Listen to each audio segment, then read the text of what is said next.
نحمده ونصلي على رسوله الكريم اما بعد فاعوذ بالله من الشيطان الرجيم بسم الله الرحمن الرحيم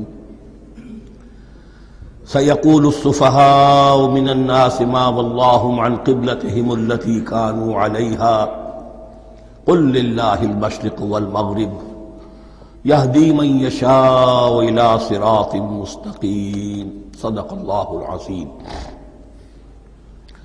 اب یہ تحویل قبلہ کا مضمون براہ راست آ رہا ہے۔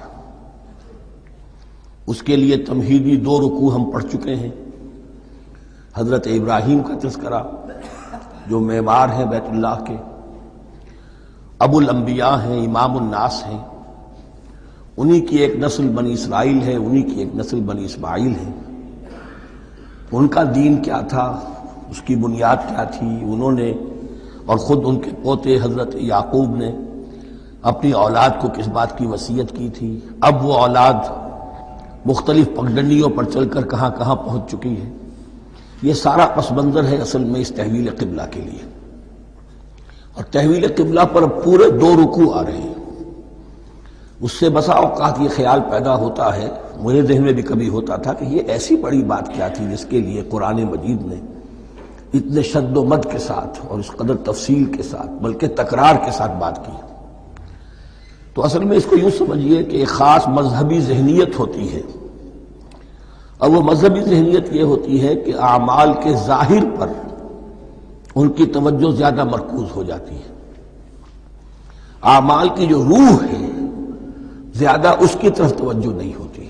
عوام الناس کا معاملہ یہی ہو جاتا ہے، ظواہر پر، رسومات پر، جو ظاہری شکلیں ہیں ان کی اہمیت، جو اصل دین ہے، روح دین ہے، جو مقاصد دین ہیں، جو ان کی طرف توجہ نہیں ہوتی۔ نتیجہ یہ ہوتا ہے کہ ظاہر میں ذرا سا فرق انہیں بہت محسوس ہوتا ہے، ذرا سا فرق ہو گیا، کسی نے رفع یدین کر لیا، قیامت آ گئی، معلوم ہوا یہ کوئی اور ہی آ گیا ہماری مسجد میں، یہ کون ہے؟ کسی نے آمین ذرا اونچا کہہ دیا، پھر قیامت آ گئی۔ یہ ساری چیزیں جو یہ خاص ایک ذہنیت ہوتی ہے۔ اس ذہنیت کے پس منظر میں یہ مسئلہ چھوٹا نہیں تھا۔ ایک تو یہ کہ جو قبائلی اور قومی پس منظر تھا اس کے حوالے سے سمجھیے، مکے میں جو لوگ ایمان لائے، ظاہر بات ہے ان سب کو عقیدت تھی خانہ کعبہ کے ساتھ، خود حضور کو تھی۔ آپ روتے ہوئے نکلے ہیں اور آپ نے یہ فرمایا تھا کہ اے کعبہ مجھے تجھ سے بڑی محبت ہے، لیکن تیرے یہاں کے رہنے والے مجھے یہاں رہنے نہیں دیتے۔ پھر یہ کہ وہ جو عقیدت اور محبت تھی وہ تمام مسلمانوں کے دلوں میں بھی تھی۔ مدینے میں آ کر آپ نے رخ بدل دیا۔ جب تک مکے میں تھے معلوم ہوتا ہے کہ حضور جب کھڑے ہوتے تھے نماز کے لیے ہے کافی، تو آپ اس طرح کھڑے ہوتے تھے کہ بیک وقت استقبال قبلتین ہو جاتا تھا، یعنی جو جنوبی دیوار ہے، ایک طرف وہ کونا ہے جس میں حجر اسود ہے، اور دوسری طرف وہ یمانی ہے، رکن یمانی جو یمن کی طرف ہے، جو جنوب مغرب کی طرف ہے، جنوب کی طرف ہے۔ ادھر کوئی شخص کھڑا ہوگا اور وہیں پر انہی کے درمیان جو ہے جب طواف کیا جاتا ہے تو دعا مانگی جاتی ہے، ربنا آتنا فی الدنیا حسنۃ وفی الآخرۃ حسنۃ وقنا عذاب النار۔ باقی پورے طواف میں آپ جو چاہیں دعا مانگے، لیکن یہاں یہ دعا ہے خاص۔ اب اگر کوئی شخص ادھر کھڑا ہو کر نماز پڑھ رہا ہے تو کعبہ تو سامنے ہے ہی، ٹھیک سیت میں یروشلم بھی ہے، تو استقبال القبلتین ایک ہی وقت میں 2 قبلوں کی طرف رخ ہو گیا۔ مدینے میں آ کر معاملہ بدل گیا، مدینہ درمیان میں ہے، مکہ مکرمہ اس کے جنوب میں ہے اور یروشلم اس کے شمال میں ہے۔ اب جنوب کی طرف رخ کریں گے تو پیٹھ ہوگی یروشلم کی طرف، یروشلم کی طرف رخ کریں گے تو پیٹھ ہوگی کعبے کی طرف۔ اس میں امتحان ہو گیا ان لوگوں کا جو ایمان لائے تھے کہ آیا وہ محمد الرسول اللہ صلی اللہ علیہ وسلم کے فرمان کی پیروی کرتے ہیں یا اپنی پرانی عقیدتوں اور اپنی پرانی جو روایات ہیں ان کو زیادہ اہمیت دیتے ہیں۔ اللہ کا شکر ہے جو لوگ مکے سے آئے تھے ان کی اتنی تربیت ہو چکی تھی کہ ان میں سے کسی کے لیے کوئی مسئلہ پیدا نہیں ہوا۔ اقبال کا وہ مصرع پھر سنا رہا ہوں، بمصطفیٰ برساں خیش را کے دی ہموست اگر بہو نہ رسیدی تمام بولا بیست۔ حالانکہ قرآن مجید میں کہیں منقول نہیں ہے کہ اللہ نے حکم دیا تھا، ہو سکتا ہے اللہ نے حضور کو وحی خفی کے ذریعے سے حکم دیا ہو، لیکن وحی جلی میں کہیں نہیں ہے کہ آپ کو حکم دیا گیا ہو کہ اب یروشلم کی طرف رخ کر کے نماز پڑھیے. یہ امتحان ہو گیا کہ رسول کا اتباع کتنا کچھ ہے. اب جب یہ حکم آیا اب امتحان ہو گیا جو مدینے میں رہنے والے جو ایمان لائے تھے ان کا، اس لیے کہ یہاں یہودی بھی تھے، بعض ان میں سے ایمان لائے.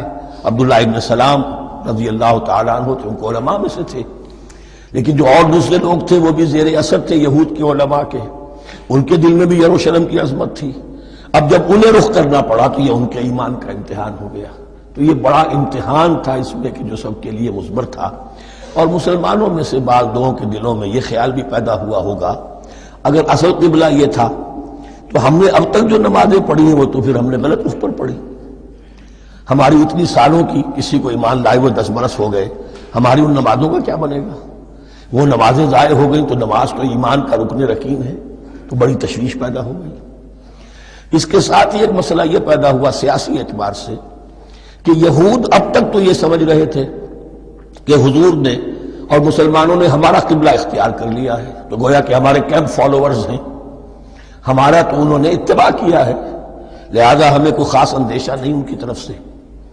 لیکن اب جب قبلہ بدل گیا تو ان کے کان کھڑے ہو گئے کہ یہ تو پھر کوئی نئی اب ملت ہے اور نئی امت کی تشکیل ہو رہی ہے، لہذا ان کی طرف سے مخالفت جو تھی اس کے اندر شدت زیادہ پیدا ہو گئی. یہ سارے مضامین تھے کہ جو یہاں پر زیر بحث آ رہے ہیں. سَيَقُولُ السُّفَهَاءُ مِنَ النَّاسِ بہت غیر معمولی ہے اس کا آغاز ہی اس آیت کا. ان قریب کہیں گے لوگوں میں سے احمق اور بے وقوف لوگ، ما وَلَّاهُمْ عَنْ قِبْلَتِهِمُ الَّتِي كَانُوا عَلَيْهَا کس چیز نے پھیر دیا انہیں اس قبلے سے کہ جس پر یہ تھے. یعنی یہ 16 مہینے نماز پڑھی ہے بیت المقدس کی طرف رخ کر کے یروشلم کی طرف، اب کس چیز نے پھیر دیا انہیں؟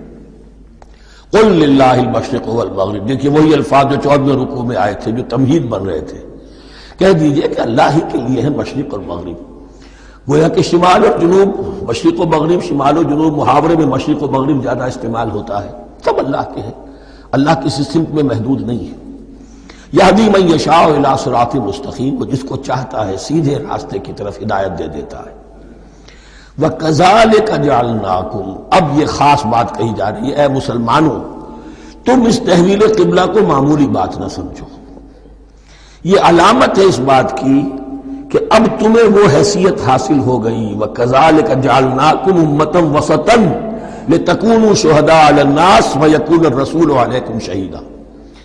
اب تمہارا فرض منصبی یہ ہے کہ رسول نے جس دین کی گواہی تم پر دی ہے اپنے عمل سے، اپنے قول سے، اسی دین کی گواہی تمہیں دینی ہے اپنے قول سے اور اپنے عمل سے پوری نوع انسانی پر. اب تم لنک بن گئے ہو. اب تک نبوت کا سلسلہ جاری تھا، ایک نبی کی تعلیم ختم ہوئی، بگڑ گئی، تحریف ہو گئی، غائب ہو گئی، دوسرا نبی آ گیا، پھر کچھ تیسرا آ گیا، چلے آ رہے. لہذا ہر دور کے اندر اب وہ جو معاملہ تھا تسلسل کے ساتھ چل رہا تھا. اب یہاں نبوت ختم ہو رہی ہے محمد رسول اللہ صلی اللہ علیہ وسلم پر، تو نوع انسانی تو ختم نہیں ہو رہی، ابھی قیامت تو نہیں آئی ہے. اب آگے لوگوں کو تبلیغ کرنا، ان تک دین پہنچانا، ان پر حجت قائم کرنا، ان کا احقاق حق اور ابطال باطل کا فریضہ سر انجام دینا، یہ کون کرے گا؟ تو پہلے تو ہمیشہ اللہ کی طرف سے وہی جبریل لائے اور نبی کے پاس آ گئے، نبی نے لوگوں کو سکھا دیا.